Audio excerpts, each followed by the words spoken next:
And I looked, and lo, a Lamb stood on Mount Zion, and with him 144,000, having his Father's name written on their foreheads. And I heard a voice from heaven as the voice of many waters, and as the voice of a great thunder. And I heard the voice of the harpers harping with their harps. And they sung, as it were, a new song before the throne and before the four beasts and the elders, and no man could learn that song but the 144,000 which were redeemed from the earth. These are they which are not defiled with women, for they are virgins. These are they which follow the Lamb whithersoever he goeth. These were redeemed from among men, being the first fruits unto God and to the Lamb. And in their mouth was found no guile, for they are without fault before the throne of God.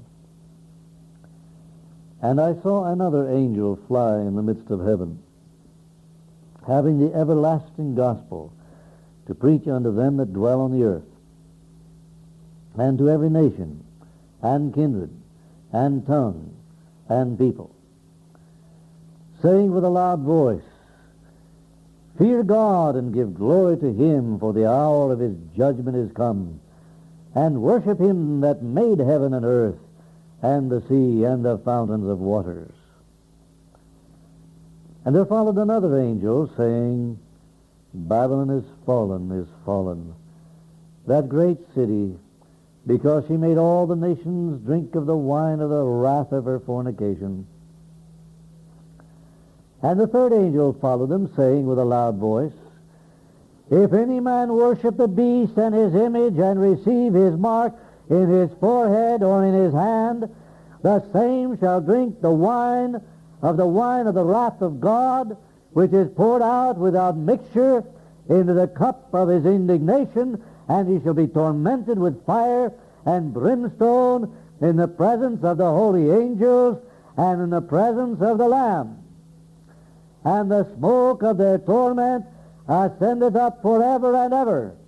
And they shall have no rest day nor night who worship the beast and his image, and whosoever receiveth the mark of his name. Here's the patience of the saints. Here are they that keep the commandments of God and the faith of Jesus. And I heard a voice from heaven saying unto me, Write, Blessed are the dead which die in the Lord from henceforth.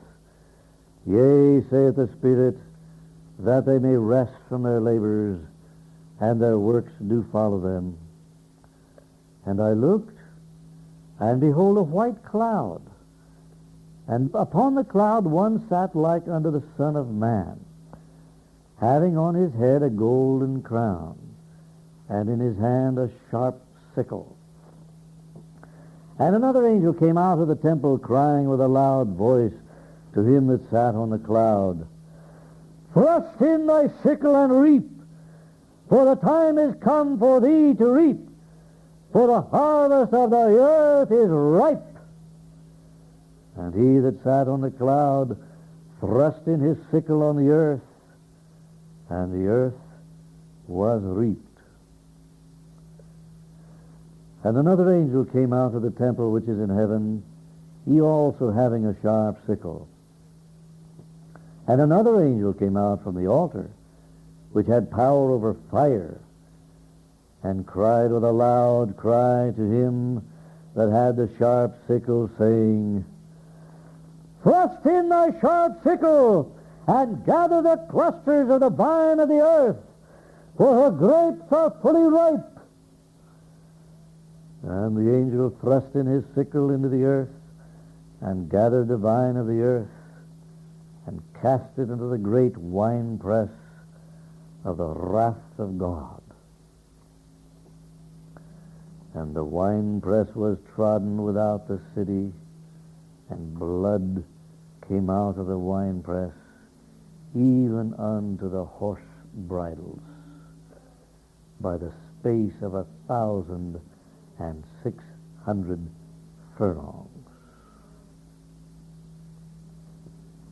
Thus reads the 14th chapter of this thrilling but almost frightening book of the revelation of God to Jesus Christ, to John, to us.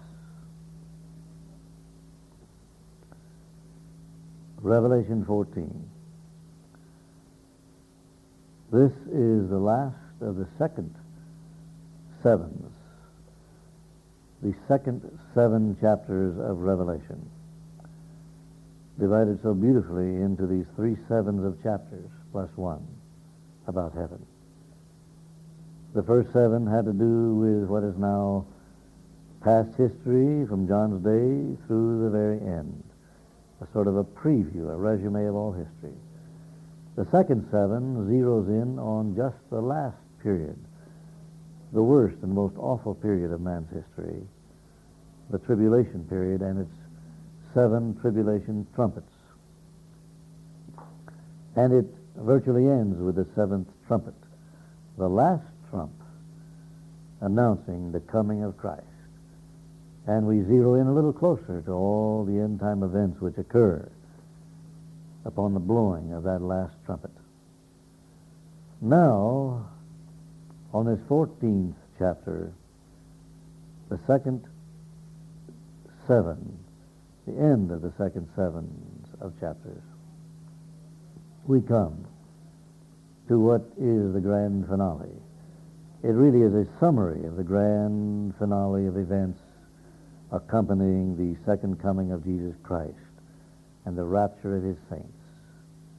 First, we have some announcements from heaven, some important, glorious, authoritative, grand announcements of what is about to happen. And then we have a description of the actual events with a prediction and a quick glimpse of the beginning of the wrath of God and the doom to come. First of all, he speaks of 144,000. And there's a great fanfare for their appearance, like it's a great, grand appearance of the stars of God's great play. It's almost like they're taking a curtain call, because they've already appeared in the play before.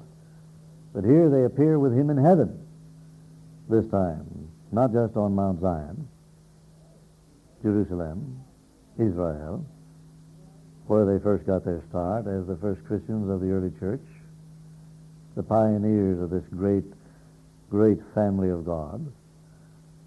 But after they have finally arrived, and the play is almost over, and they're having their curtain call, and the fanfare, and the applause, and the plaudits of all the world and the whole creation, the voice of many waters, thunder, harpers.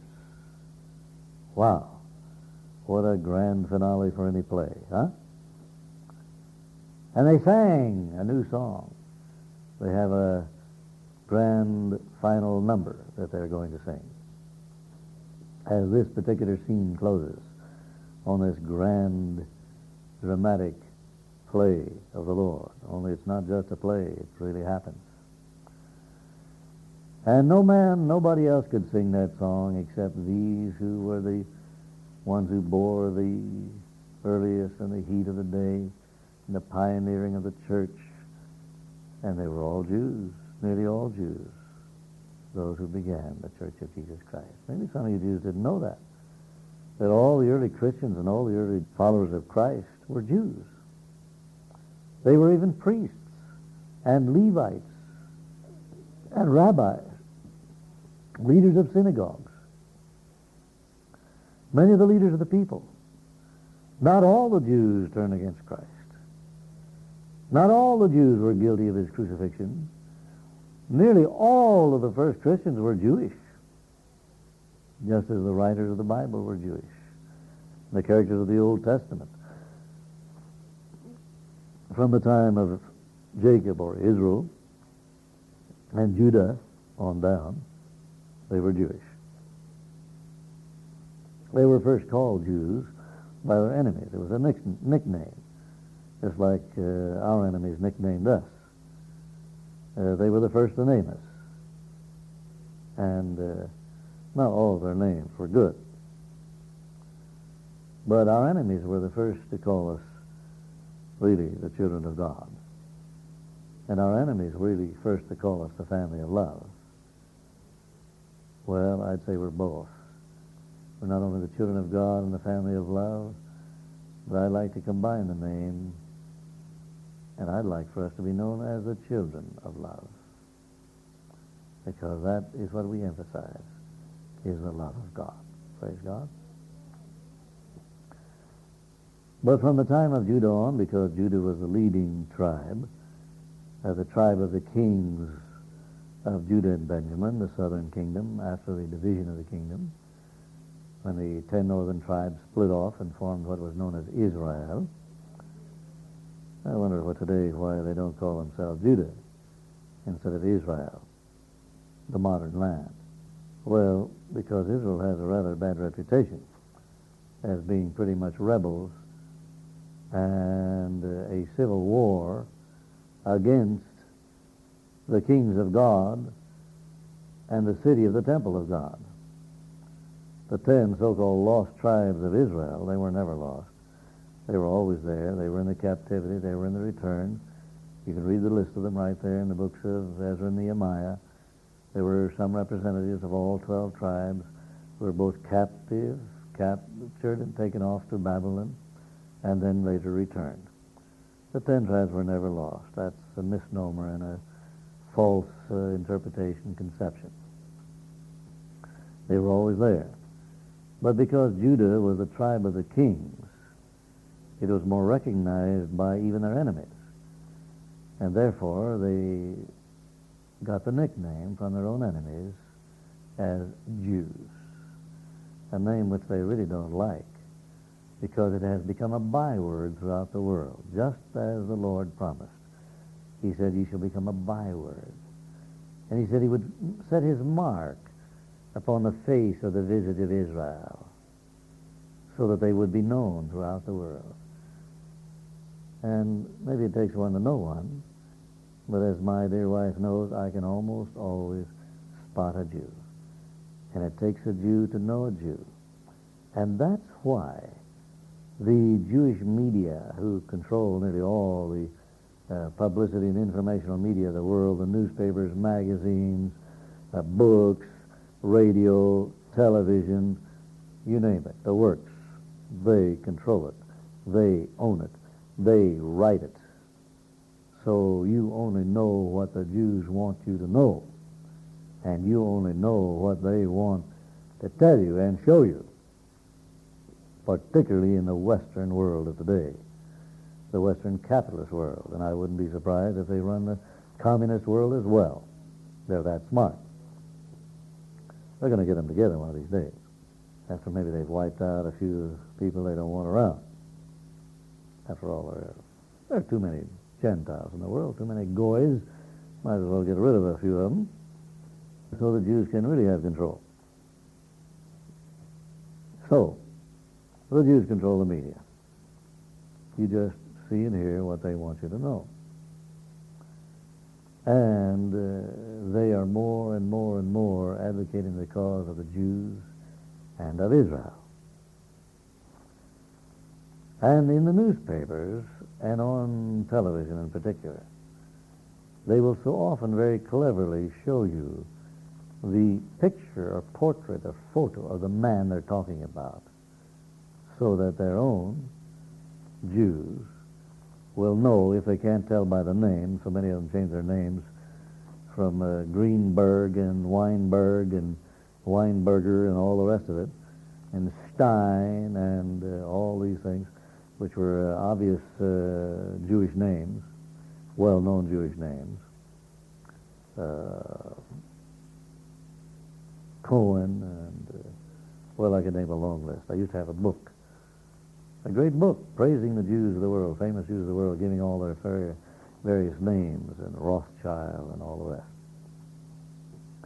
But even if you don't recognize the name, if your Jewish readers don't happen to recognize the name as being Jewish, the next clue that the Jewish media gives you is their picture. So that if you're not sure about the name, all you have to do is look at the picture. And that pins them down for sure. Because it's almost always possible to recognize a Jew by the mark which God set upon their visage.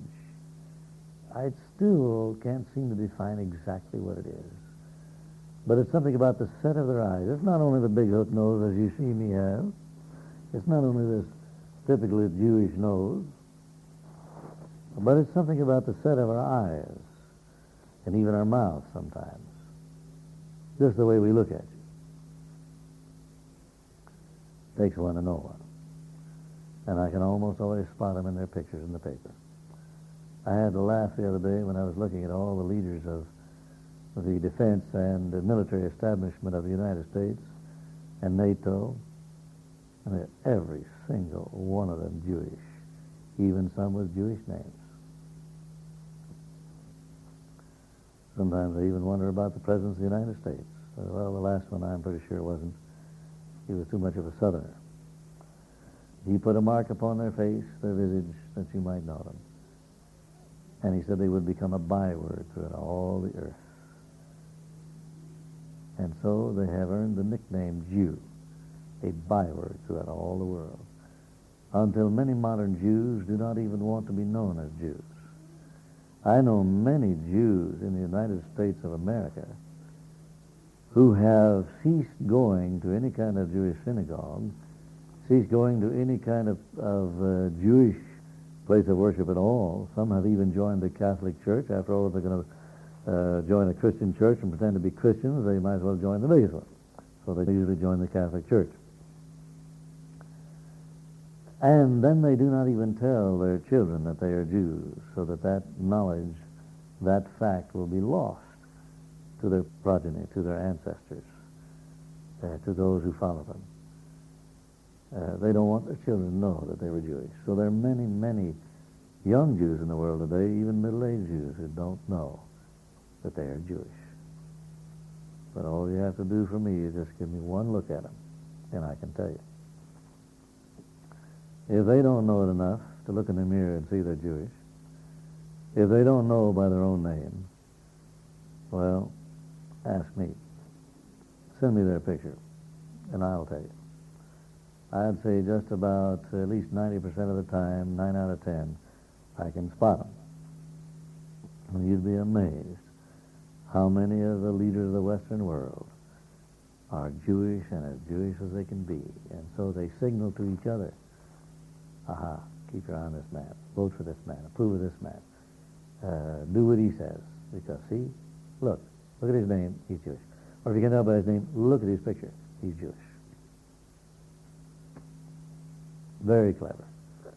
The Jews know how to stick together. They have a tremendous common bond of blood, their own blood, to stick together, even whether they be of the same religion or not.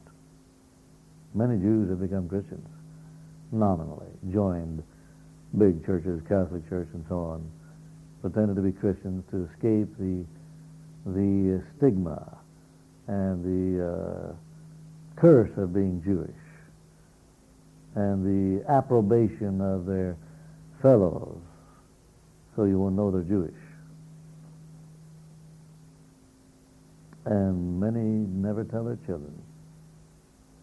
I didn't know until I was a grown young man that my grandfather and his fathers were Jews who came from Stuttgart, Germany, and who were driven out of the ghetto when they accepted Jesus Christ as their Savior and proclaimed Him as their Messiah and became Christians. The custom of the Orthodox Jews to do with such Jews is to have an official funeral service, and officially with a coffin, an empty coffin, albeit, but with a coffin, and bury them with a great religious ceremony and say, If you ask them, what happened to so-and-so? They say, oh, he's dead. He's dead. I know that. It's happened to many dear Jewish friends of mine. Young men who were saved and wonderfully converted to the Lord under our ministry, whose parents, after all other persecution, failed.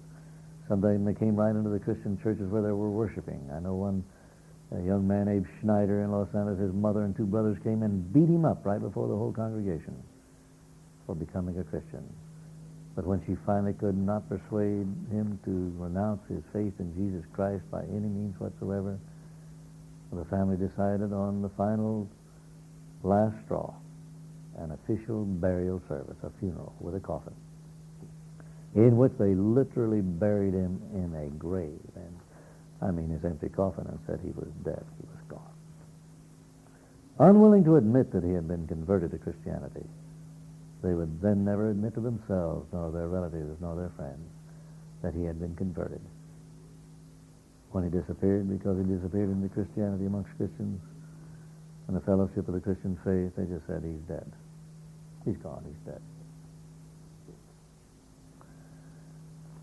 But they should be proud instead of their Jewish Christian heritage, because nearly all, of course, the Old Testament history, they were nearly all Jews, at least from the time of Jacob or Israel and on, at least his son Judah, at least from the times of the Babylonish captivity when their enemies first began calling them Jews. Abraham was not a Jew, he was a Hebrew, because he was born 3 generations before Judah. There was Abraham, then there was Isaac, and he was not a Jew. And then there was Jacob, and he was not a Jew. His name was changed to Israel, so we could call him an Israeli. But he had a son, Judah, and he was really the first Jew. 4 generations from Abraham. Those great Jews of whom the Jews so often brag as being the greatest Jews that ever lived were not even Jews at all. Neither Abraham, nor Isaac, nor Jacob. Only their grandson Judah was a Jew, after whom the whole 12 tribes of Israel were later nicknamed all Jews. Although they were not all Jews, they were all nicknamed Jews. Strictly speaking, only the descendants of the tribe of Judah were actually Jews, or Judaites. The rest of them each had their own particular tribal name, family name. But they were nicknamed, all of them, by their enemies, the Babylonians, and after that the Medes and the Persians, and after that the Greeks and the Romans, and so on down through the centuries between.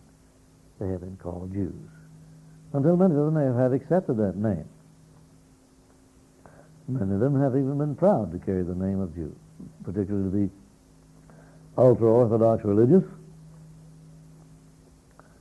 There are 3 kinds of religions in Judaism. One is the Orthodox, the most strictly Bible believers who believe the Old Testament to the jot and the tittle and the letter, supposedly, but they don't practice it, of course.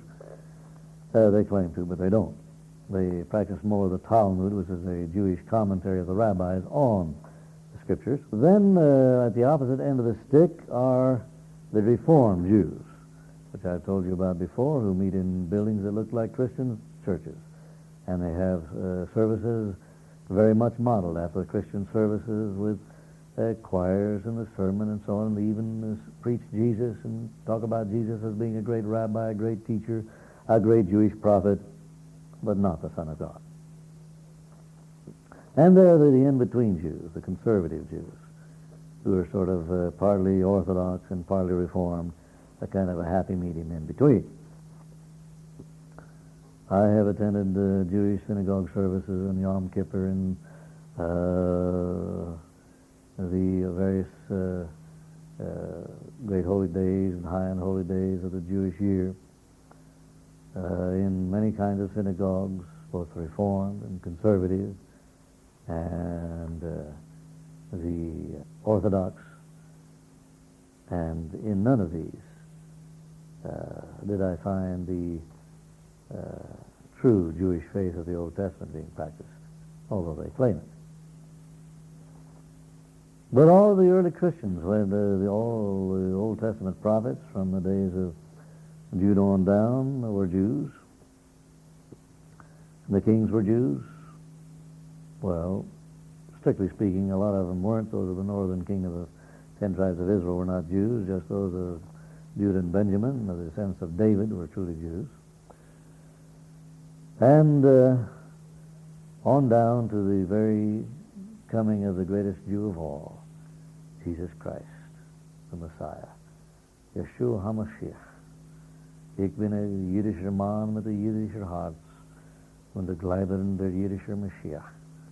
Yeshua HaMashiach. Praise God. Hallelujah. I am a Jewish man with a Jewish heart and a believer in the Jewish Messiah, Jesus Christ, the Messiah.